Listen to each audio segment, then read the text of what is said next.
Bonjour! Aujourd'hui on va faire le côté pratique de la motricité libre. En attendant, je t'invite à cliquer sur le petit plus au niveau de ma photo, comme ça tu seras informé des prochaines vidéos, toujours sur le thème de la famille, des enfants et surtout des bébés.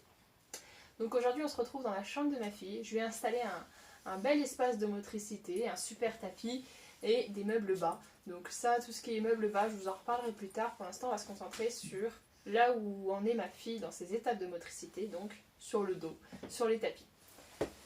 Donc plusieurs conseils. Déjà, d'enlever les chaussettes de vos enfants. Hop. Enlever ses chaussettes, ça va lui permettre d'avoir plus d'appui sur tous ses pieds, sur toute sa voûte plantaire et surtout aussi sur ses orteils. Les orteils, le talon, c'est deux choses très importantes. Donc comme ça, quand elle va mettre ses pieds au sol, ça va lui permettre de bien prendre appui sur ses pieds, par exemple pour lever ses fesses, enfin voilà, des choses comme ça. Donc les mettre pieds nus, c'est très important. Et vous inquiétez pas, les bébés n'attrapent pas froid par les pieds. Donc il n'y a pas de souci. Donc le côté pieds nus.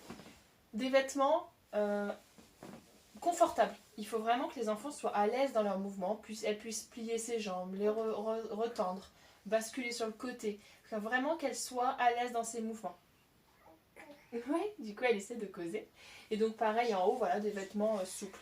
Bien sûr qu'en pantalon, chez les enfants, il y a des pantalons qui sont super jolis, un peu slim et tout, mais c'est pas confortable du tout. On peut le mettre pour sortir, de temps en temps, mais pour le quotidien et sur les tapis, c'est pas quelque chose qui est confortable pour eux. Pareil, tout ce qui est collant, qu'on peut mettre des fois par exemple en dessous les leggings, c'est bien, mais par exemple même quand ils marchent, c'est des choses, ça les fait glisser par exemple. Et sur les tapis, ils auront moins connaissance de leurs appuis. Là, vous voyez, elle appuyait sur son talon. Mais du coup, le fait d'être pieds nus, elle va bien, même au niveau de ses orteils, avoir connaissance de chacun de ses orteils sur le tapis. Si elle a une chaussette, ça rejoint les orteils et on a moins connaissance, ça fait bloc. Alors que c'est très très bon pour la voûte plantaire, pour tous les apprentissages, d'avoir bien connaissance de tous ses appuis au niveau du pied. Donc voilà, donc pieds nus, tenue confortable.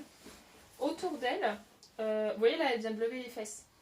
Si vous n'avez pas bien vu, reculer un tout petit peu. Et ça, c'est aussi parce que voilà, elle est pieds nus, elle a de meilleurs appuis.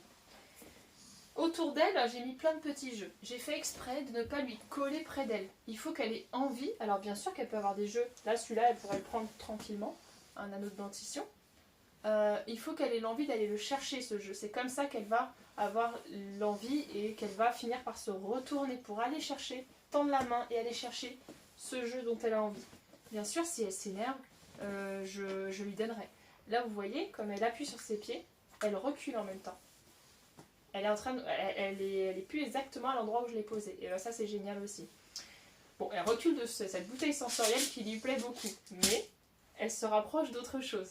C'est pour ça que je mets bien tout autour. Et je mets aussi, et surtout, des fois, je ne sais pas si là, elle va vouloir le faire, mais des jeux au-dessus de sa tête.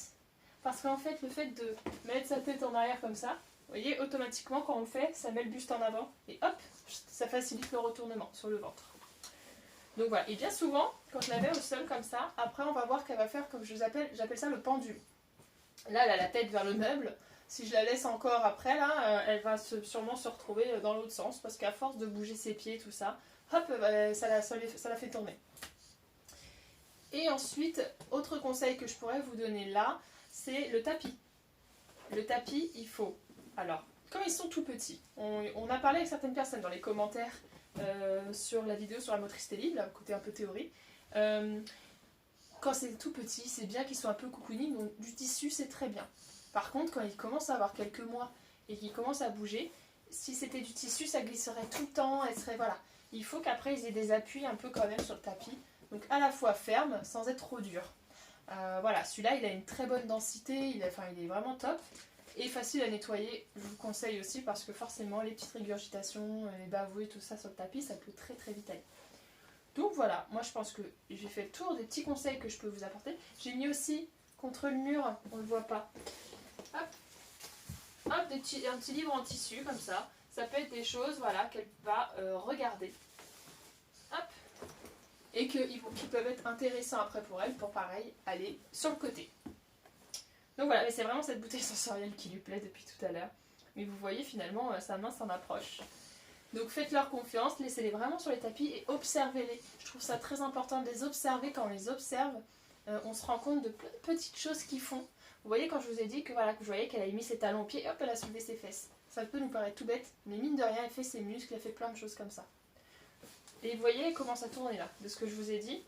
Elle n'est plus exactement dans le sens que je l'ai mise au départ. Donc voilà.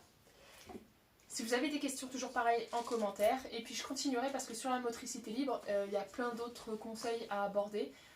Notamment quand il commence à se redresser. Ce genre de meuble là, bas, est juste parfait pour quand il commence à se redresser, à prendre appui, à être debout. Donc voilà, en attendant, il y aura d'autres étapes. Et puis je vous dis à bientôt. N'oubliez pas de vous abonner parce qu'il y aura plein d'autres vidéos qui vont arriver. Bonne journée!